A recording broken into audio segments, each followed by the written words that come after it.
সৌদিতে এসে কেবল কারে ৬,০০০ ফিট উপর থেকে ৬,০০০ ফিট নিচে নামার অভিজ্ঞতাটাই আজকের ভিডিওতে শেয়ার করব। সৌদিতে যখন ২০২০-এ আসি তখন আমার হাজব্যান্ড প্রায় অনেকবার বলেছিল কেবল কারে ওঠার কথা, কিন্তু আমি রাজি হতাম না, আমার সাহস হতো না। পরে যখন এবার আসি এবারও কয়েকদিন বলেছিল ওঠার জন্য, আমি রাজি হইনি। পরে সে সেদিন দুপুরবেলা বলল কি চলো একটু ঘুরে আসি, ঘোরার কথা বলে কেবল কারে ওঠার জন্য নিয়ে আসলো। আমরা ঠিক দুপুরের পর এসেছিলাম, সেজন্য মানুষ কিছুটা কম ছিল। কেবল কারের টিকিট পার পারসন 84 রিয়াল করে। আমরা যেহেতু পুরা কেবিন নিয়ে নিই সেজন্য 350 রিয়াল দিতে হয়েছে। কেবল কারে ওঠার পর এটা যখন চলতে শুরু করে ধীরে ধীরে নিচের দিকে যাচ্ছিল, এত পরিমাণ ঝাঁকি খাচ্ছিল আর নিচে সব গাড়ি রাস্তাঘাট দেখা যাচ্ছিল। আমি তো ভয়ে আমার ভিডিও কি করব, আমার হাত পা পুরো কাঁপাকাঁপি অবস্থা ছিল। তাইফ শহরের মূল আকর্ষণটাই হচ্ছে এই রিং রোডটা। এই রিং রোডটা করতে প্রায় ৮ বছর সময় লেগেছিল। সাপের মতো আঁকাবাঁকা সরু রাস্তা বলেই এই রোডের নাম রিং রোড নামকরণ করা হয়। শুধুমাত্র এই তায়েফ শহর আর এই রিং রোডের সৌন্দর্য দেখার জন্য প্রতি বছর প্রচুর পরিমাণে ট্যুরিস্ট আসে এই শহরে। আমার যে কতটা ভয় লাগছিল, তাও ভয়ে ভয়ে ভিডিও করেই যাচ্ছিলাম। এতটা উপর থেকে সরু রাস্তাঘাট, গাড়ি, পাহাড়ের খাদ দেখে যেমন ভয় লাগছিল ঠিক তেমনটাই আনন্দ হচ্ছিল। প্রথমবার এমন অভিজ্ঞতা। মনে মনে শুধু দোয়া পরেই যাচ্ছিলাম যে কখন নিচে গিয়ে পৌঁছাবো, সেই দোয়াই করছিলাম বারবার। আর আমি শুধু চিন্তা করছিলাম এই পাহাড়গুলো যদি আমাদের বাংলাদেশ ভারতের মতো সবুজে ঘেরা পাহাড় হতো তাহলে কি পরিমাণ সুন্দর লাগতো।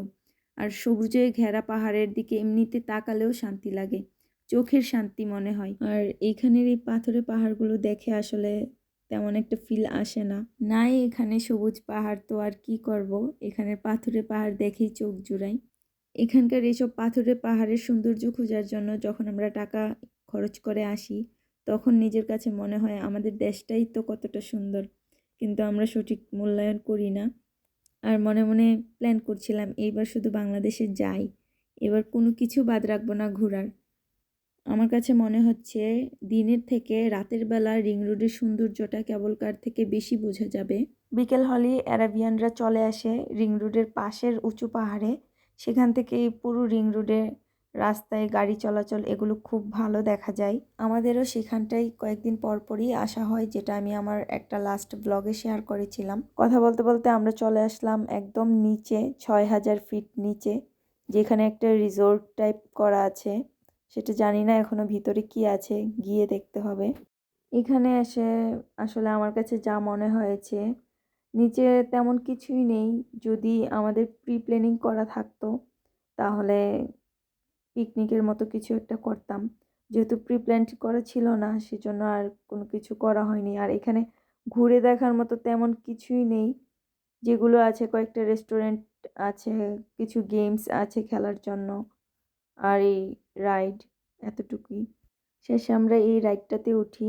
এটা পার পারসন 40 রিয়াল করে নিয়েছিল। এই রাইডটাতে উঠে আমরা সবচেয়ে বেশি মজা পেয়েছিলাম। একদম নিচ থেকে একদম পাহাড়ের উপর পর্যন্ত উঠেছিলাম সেলফ রাইডিং করে। আমি আমার বড় মেয়েকে নিয়ে বসেছি আর ওর ছোট মেয়েকে নিয়ে বসেছিল। এই রাইডটাতেও আমার ফার্স্ট টাইম ওঠা। এখানে আসার আগে আমি মনে করি প্ল্যান করে আসাই ভালো। আরও ভালো হয় যদি 2-3টা ফ্যামিলি একসাথে মিলে পিকনিকের মতো কিছু একটা করে নিয়ে আসে, তাহলে একদম বেস্ট হয়। আর নয়তো এখানে এনজয় করার মতো তেমন কিছুই নেই। তাও আমরা আলহামদুলিল্লাহ যতটুকু করেছি ভালো লেগেছে। আর সবচেয়ে বেশি ভালো লেগেছে এই রাইডটাতে। আমরা যখন একদম উপরে উঠি, উপর থেকে নিচে বাড়ি ঘর, রাস্তাঘাট, পাহাড়গুলো দেখে কত যে ভালো লাগছিল। আর বারবার শুধু আফসোস করছিলাম আর ওকে বলছিলাম এই পাহাড়গুলো কেন গ্রিন হলো না, যদি গ্রিন হতো তাহলে কত ভালো লাগতো। এগুলোর সৌন্দর্য মনে হয় আরও 100 গুণ বেড়ে যেত। তো এইখানে বসে বসে আমরা দেশে ফোন দিয়েছিলাম, আমার আম্মুকে ফোন দিয়ে ভিডিও কলে দেখাচ্ছিলাম, কথা বলছিলাম। একদম উপর থেকে পাহাড়, পাহাড়ের খাদ, নিচের ঘরবাড়ি, এগুলো দেখতে যে কতটা ভালো লাগছিল সেটা আসলে মোবাইলে বোঝানোর মতো না। সেটা নিজ চোখে দেখলেই এটার সৌন্দর্যটা ফিল করা যাবে। আমরা যেহেতু দুপুর টাইমে এসেছিলাম, তেমন কোনো মানুষ ছিল না।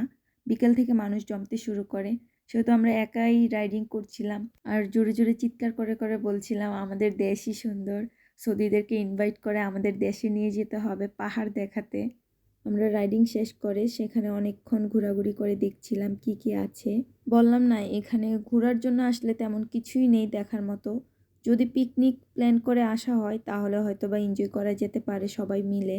আর আমার কাছে মনে হচ্ছে এখানে আমরা টাকা খরচ করে যেগুলো দেখতে এসেছি এগুলো আমাদের তায়েফের ভিতরে ফ্রিতেই রাস্তার পাশেই এর থেকে ভালো ভালো জিনিস দেখার আছে। আর সবচেয়ে বেশি ভালো লেগেছে এই সুইমিং পুলটাই। এটার ভিতরে ঢুকতেও আবার পার পারসন মনে হয় 50 রিয়াল করে বলেছিল লাগে। ও অনেকবার বলেছিল যাওয়ার জন্য যে চলো যাই, এসেছি যখন একটু ঘুরে দেখে যাই। আমি একদমই রাজি হইনি যে সুইমিং পুলে গেলেই বা কি, একই তো এটা পাবলিক সুইমিং পুল, তার উপরে তেমন কোনো মানুষজনও ছিল না যে সবাই একসাথে এনজয় করছে, গেলাম।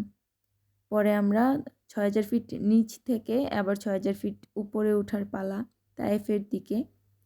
ভালো লাগার মধ্যে এটাই ছিল, কেবল কারে বসে এতটা উপর থেকে রিং রোডের সৌন্দর্য দেখা একদমই ভিন্ন একটা অভিজ্ঞতা যাকে বলে। আর সেদিন আকাশটা এতটা সুন্দর ছিল, আমি পাহাড় কি দেখব, শুধু আকাশের দিকেই তাকিয়েছিলাম। তো ধীরে ধীরে আমরা উপরের দিকে যাচ্ছি। সো আজকের ভিডিওটা কেমন লেগেছে অবশ্যই জানাবেন। এটা শুধু ছিল আমার কেবল কারে ওঠার সম্পূর্ণ অভিজ্ঞতাটা।